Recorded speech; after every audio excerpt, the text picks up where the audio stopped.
Bellator cage touches down in Tacoma on Friday, headlined by a highly anticipated welterweight fight with a possible title shot on the line for the winner.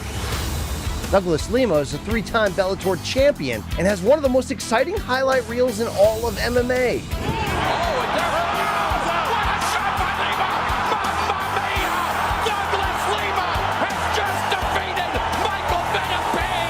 Lima is in unfamiliar territory at the moment, however, having come up short since losing his belt in October 2020. So the time is now to make a statement and earn another title shot. But that will be easier said than done against Jason Jackson. The talented Jamaican striker is riding a 5-fight win streak, but the one thing lacking from his resume is a finish against a top contender, and getting that against a former champion in Lima could punch his ticket to a title shot. I'm an all-around fighter, and this the new era of fighter that's gonna take over sport.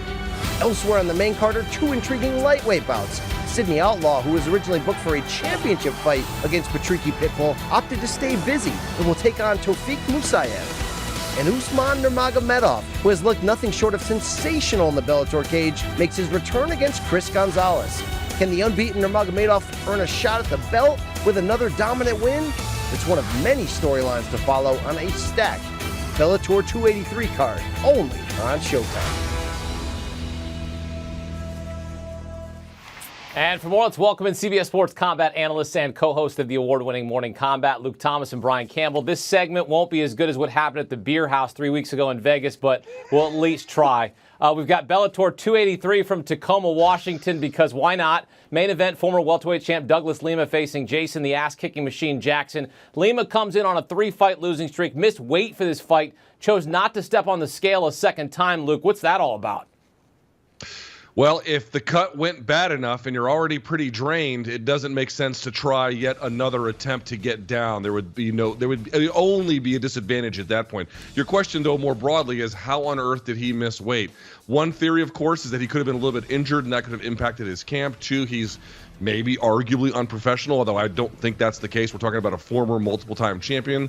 But really, I think what it comes down to is he probably is getting a little bit older. The weight cut is getting a lot harder. And then between that and everything else that's going on in his life, he's having, by the way, existential questions, telling himself that. And, of course, having an interview related to those questions with MMA Junkie. This is just a really rough patch in this guy's career right now. Not just the missing of the weight, but then, of course, the 3-fight skid that preceded it.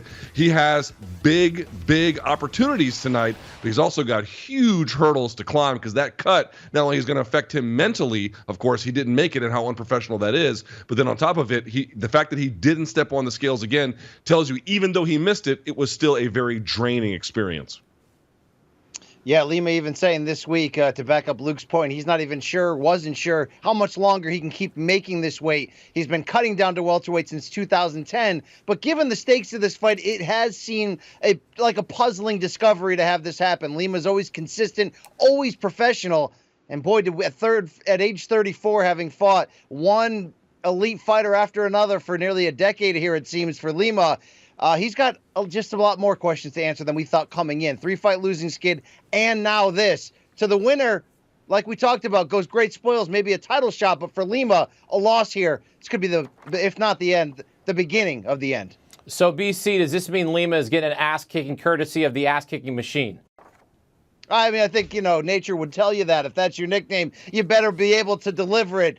Turns out Jason Jackson can. 5-fight winning streak, as we mentioned. But let's not forget, the only loss he did take under the Bellator banner was a split decision against Ed Ruth a few years back, in which you could very strongly argue that Jackson had done enough to win. He's a fighter who's aggressive. He was a fighter who's certainly coming on in the overall title picture. Is he catching Douglas Lima at the right time? Can Jason Jackson use this fight as a springboard to move ahead? The arc and trajectory that his career is going would tell you very much he can. I'm not going to overlook Lima because I know that pedigree, but Jason Jackson is coming to do exactly what his nickname indicates.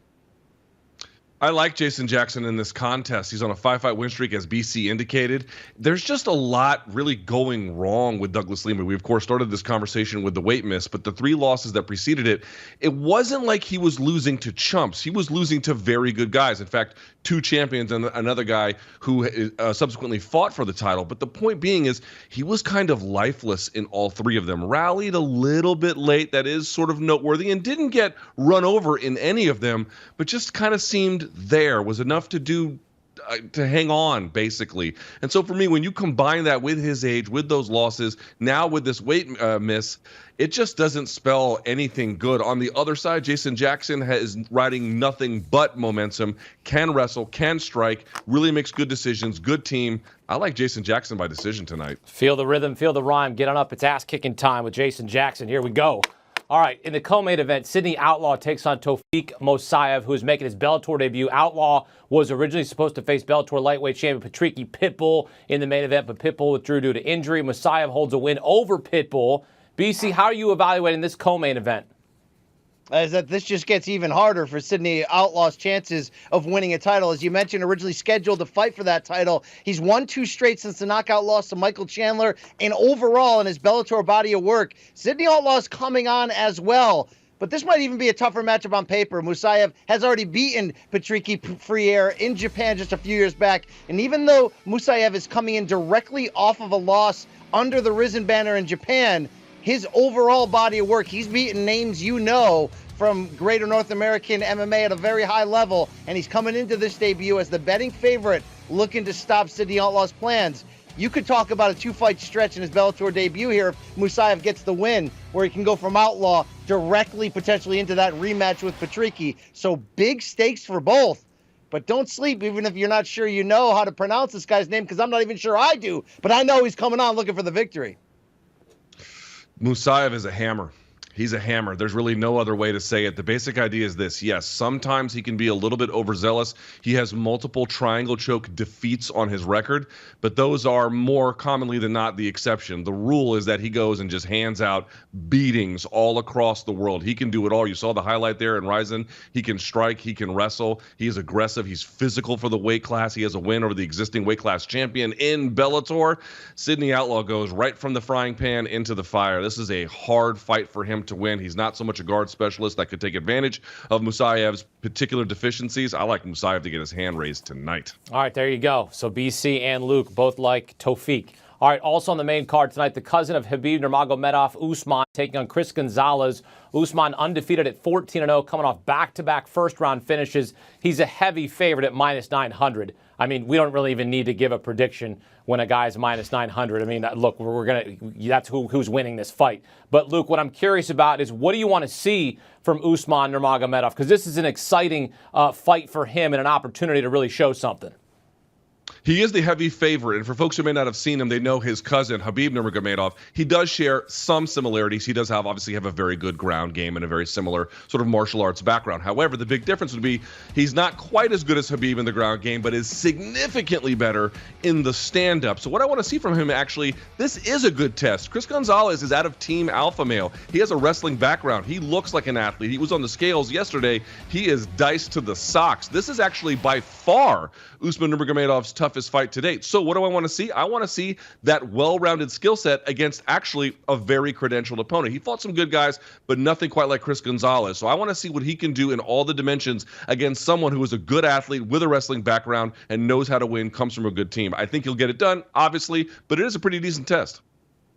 Yeah, look, on paper, this is a good fight. The odds are this way because that's how good Usman Nurmagomedov looks to be up to this point. But in terms of stepping up the matchmaking, this is just that. Chris Gonzalez just 1 defeat, and he's fresh off a knockout win over Sada Wada, a veteran of the Bellator ranks. So this is a good test. But if you're talking about stocks and betting on the future, I'd bet sooner than later Usman Nurmagomedov wearing the lightweight title under the Bellator banner. Yes, he looks to be that great, but you got to go in there and earn it. How many times, even Aaron Pico, the great prospect in his pro debut, how many times have we seen prospects come up short when they finally step up? This is a good test for Usman in that case. Main card begins 10 Eastern on Showtime. BC, I'll see you when the main card is over. Luke, you have the rest of the night off. Enjoy.